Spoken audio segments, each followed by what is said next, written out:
गांधी जिस तरीके से स्मृति ईरानी से हार गए अपने गढ़ में, तो कहीं ना कहीं यही वो वजह है कि लगातार जो है प्रियंका गांधी की बात करें, सोनिया गांधी की बात करें या फिर राहुल गांधी की बात करें, ये जो गांधी परिवार है ऐसे सीट से चुनाव लड़ता है जहां पे कुछ भी कह सकते हैं कि बीजेपी का अंश ना हो, जहां पे लेकिन आपने बात की उनकी न्याय यात्रा की, तो मैं इस बात से बिल्कुल भी इत्तेफाक नहीं रखता, क्योंकि अगर भारत जोड़ो यात्रा में इतना ही दम था, फिर राजस्थान, मध्य प्रदेश, छत्तीसगढ़ के राज्य जो उत्तर भारत के राज्य है, मध्य प्रदेश में तो उन्होंने 10 दिन गुजारा, लेकिन वहां पे चुनाव क्यों हार गई कांग्रेस? ये सब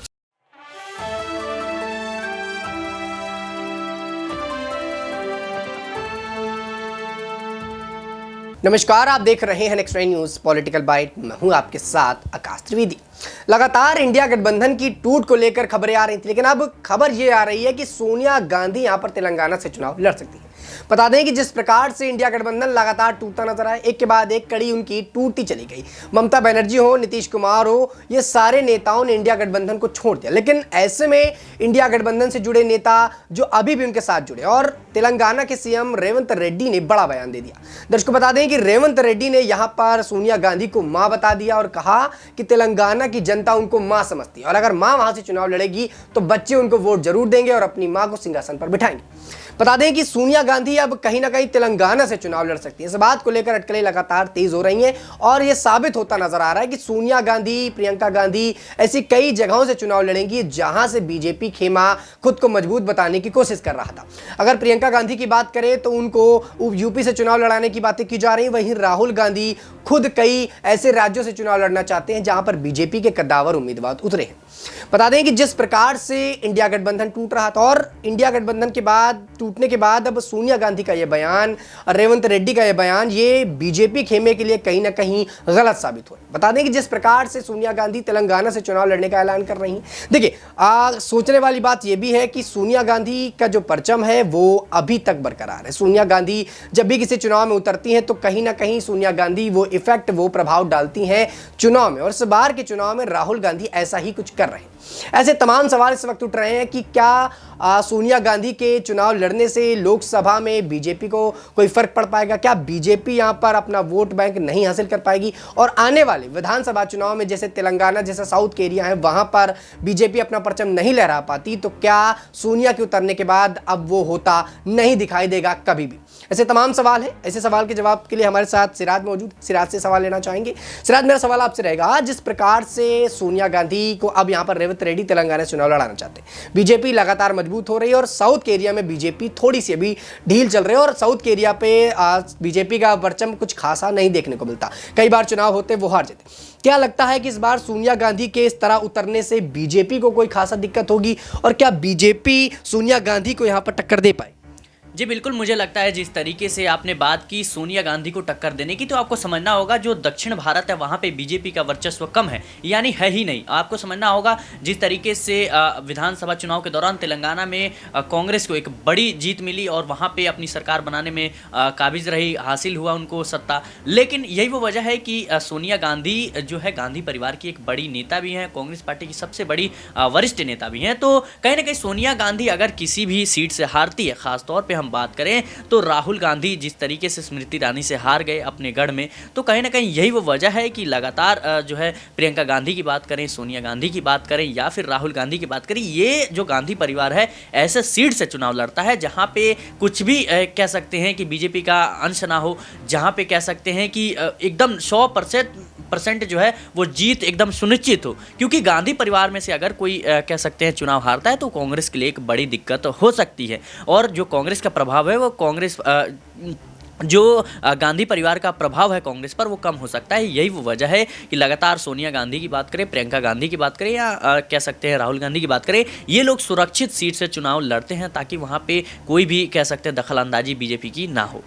वाकई में देखिए, सोचने वाली बात यह है कि इस वक्त कांग्रेस उन जगहों से सीट लड़ना चाहती है जहां पर बीजेपी का परचम कम हो, क्योंकि जिस प्रकार से विधानसभा चुनाव में देखा गया, बीजेपी ने यहां पर चारों खाने चित्त कर दिए। एक राज्य यहां पर कांग्रेस के हाथ में लगा, जो ये बताता है कि कांग्रेस कहीं ना कहीं अभी पीछे चल रही है और बीजेपी को टक्कर देने के लिए उनको कई बड़े षड्यंत्र रचने की जरूरत है, या यूं कहे कई बड़ी तैयारियां करने की जरूरत है। क्योंकि जिस प्रकार से लोकसभा चुनाव की तैयारियों में विपक्षी पार्टी लगे हैं और जिसलिए इंडिया इंडिया गठबंधन बनाया गया था वो ही खत्म होता नजर आ रहा है और केंद्र के चुनाव में यहां पर बीजेपी को हराने के लिए ही ये इंडिया गठबंधन बनाया गया था। लिहाजा उस गठबंधन से अब नेता दूर जाने लगे। लेकिन मायावती के न आने के बाद अब सोनिया गांधी के यहां उतरने को लेकर जो बातें चल रही हैं उससे ये साफ होता है कि कहीं ना कहीं सोनिया गांधी अगर मैदान पर उतरती हैं, सोनिया गांधी यहां पर चुनाव लड़ने आती हैं तो कुछ ना कुछ फर्क देखने को मिलेगा। देखिए, राहुल गांधी की जो राजनीतिक छवि है वो लगातार कई बार धूमिल होती नजर आई तो कई बार उठती नजर आई। पिछले भारत जोड़ो यात्रा पर राहुल गांधी ने अपनी राजनीतिक छवि को काफी बेहतर बनाया, जनता के बीच में जुड़े और जनता से उनका जो वोट का प्रतिशत था वो बढ़ा और इसका जो फर्क था वो हमें चुनाव में देखने को मिला। साउथ के एरिया में राहुल गांधी ने अच्छी खासी जीत दर्ज की, लेकिन जो इधर का एरिया है नॉर्थ का, उधर पर अभी तक राहुल गांधी की बात करें, कांग्रेस पार्टी की बात करें तो परचम नहीं है। ऐसे में मेरा एक सवाल सिराज आपसे अंतिम रहेगा कि जिस प्रकार से लोकसभा चुनाव के लिए कांग्रेस पार्टी लगातार हवा भर रही है, अपने आप को बेहतर बनाने की कोशिश कर रही है, राहुल गांधी भारत जोड़ो न्याय यात्रा निकाल रहे हैं, लेकिन उस यात्रा के चलते यहाँ पर उनकी पार्टी में ज़्यादा खलल देखने को मिला कि राहुल गांधी ने जब यात्रा शुरुआत करी उस दौरान उनके पार्टी के कई नेता छोड़कर उनकी पार्टी के चले गए, मिलिंद देवड़ा हो, चाहे वो नीतीश कुमार हो, चाहे ममता बनर्जी हो। अब ऐसे में ममता बनर्जी को लेकर भी चर्चाएं तेज हैं कि ममता बनर्जी उनके साथ अब नहीं आएंगी, जो 2 सीट वो देने वाली थी पश्चिम बंगाल में वो भी नहीं देंगी। क्या लगता है कि ममता बनर्जी पूरी तरह से इंडिया गठबंधन से दूर हो जाएंगे और राहुल गांधी से उनकी जो तकरार है वो लगातार देखने को मिलती रहेगी? जी देखिए, ममता बनर्जी ने जिस तरीके से ऐलान किया है पश्चिम बंगाल में वो 42 सीटों पर अकेले चुनाव लड़ेंगी, तो आपको समझना होगा जिस तरीके से 42 सीटें हैं लोकसभा चुनाव की, तो कांग्रेस से ही टूटकर टीएमसी बनी है। अगर टीएमसी जो है बंगाल में दोबारा चुनाव लड़ने का मौका देती है कांग्रेस को, तो एक आध सीटें अगर कांग्रेस जीतती है तो दोबारा से वो कांग्रेस पैर ना पसार ले पश्चिम बंगाल में, जिससे ममता बनर्जी का वर्चस्व कम हो जाए। इस बात का डर है ममता बनर्जी को बखूबी है। लेकिन आपने बात की उनकी न्याय यात्रा की, तो मैं इस बात से बिल्कुल भी इत्तेफाक नहीं रखता, क्योंकि अगर भारत जोड़ो यात्रा में इतना ही दम था, फिर राजस्थान, मध्य प्रदेश, छत्तीसगढ़ के राज्य जो उत्तर भारत के राज्य है, मध्य प्रदेश में तो उन्होंने 10 दिन गुजारा, लेकिन वहां पे चुनाव क्यों हार गई कांग्रेस, ये सबसे बड़ा सवाल है। जो साउथ के क्षेत्र है वहां पे कह सकते हैं कि प्रभाव जरूर रहा है, लेकिन उत्तर भारत में अभी भी वो लोगों से कनेक्ट नहीं कर पाए हैं और अभी कांग्रेस को सीट बंटवारे जैसे गंभीर मुद्दों पर चर्चा करनी चाहिए थी, इंडिया गठबंधन के मुद्दों को उठाना चाहिए था। इस वक्त जो है अपनी यात्रा निकाल रहे हैं, तो इससे बखूबी जो सारी पार्टियां हैं वो समझ रही है कि कांग्रेस तो अपना कह सकते हैं सत्ता का रास्ता जो है वो सीधा कर रही है। अगर राहुल गांधी इतने ही अच्छे होते, इतनी ही उनकी साजिशें रणनीति अच्छी होती, तो वो जो बाकी दल है उनसे बात करते। इंडिया गठबंधन में अखिलेश यादव है, ममता बनर्जी हैं, शरद पवार है, तमाम जो बड़े नेता है, नीतीश कुमार भी थे, उनका भी कहना था कांग्रेस जो है काम नहीं कर रही है। तो अभी जो 2-3 महीने बचे हैं लोकसभा चुनाव को लेकर, और ऐसे में भारत जोड़ो न्याय यात्रा निकालना, मुझे इस बात से बिल्कुल भी समझ नहीं आ रहा कि राहुल गांधी और कांग्रेस की कह सकते हैं संभावनाएं क्या है, वह कौन सी राजनीति है जिसको वो साधना चाहते हैं। क्योंकि नीतीश कुमार वो बड़े नेता थे जिन्होंने इंडिया गठबंधन की नींव रखी, लेकिन उनका आरोप था कि कांग्रेस को जो है कुछ इंटरेस्ट है नहीं, वो जो है इस पर ध्यान नहीं दे रहे हैं, और ये बात बखूबी देखी जा सकती है। क्योंकि अभी सीट शेयरिंग जैसे ममता बनर्जी पर जो है बात नहीं बन रही है, अखिलेश यादव से इनकी बात नहीं बन रही है,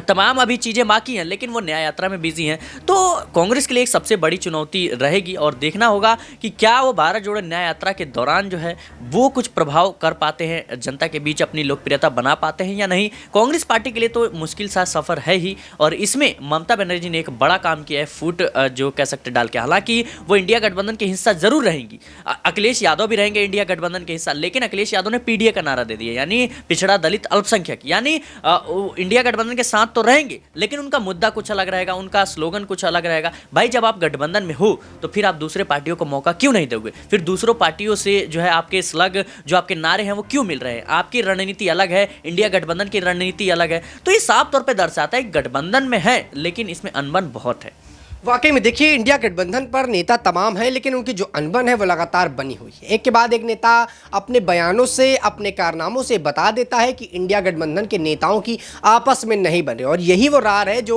लोकसभा के चुनाव में इंडिया गठबंधन को हरा भी सकती है। लेकिन जिस प्रकार से राहुल गांधी, सोनिया गांधी, प्रियंका गांधी लगातार लगे हुए हैं कि चुनाव जीते जाएं, ऐसे में जो उनकी प्रयास है उस पर अगर ध्यान दिया जाए तो ठीक ठाक ही जा रहे हैं, लेकिन आने वाले समय में ये प्रयास कभी भी खराब हो सकते हैं, क्योंकि जिस प्रकार से इंडिया गठबंधन की जो फूट है वो ये बताती है कि आने वाले वक्त पर इंडिया गठबंधन ज्यादा दिन तक नहीं टिकने वाला, और लोकसभा चुनाव के लिए जो प्लान इन्होंने बनाया था वो पूरी तरह से धराशायी होता हुआ नजर आ सकता है। दर्शकों, इस पूरे मुद्दे पर आप अपनी क्या राय रखते हैं नीचे कमेंट सेक्शन में हमें जरूर बताइएगा। देखते रहिए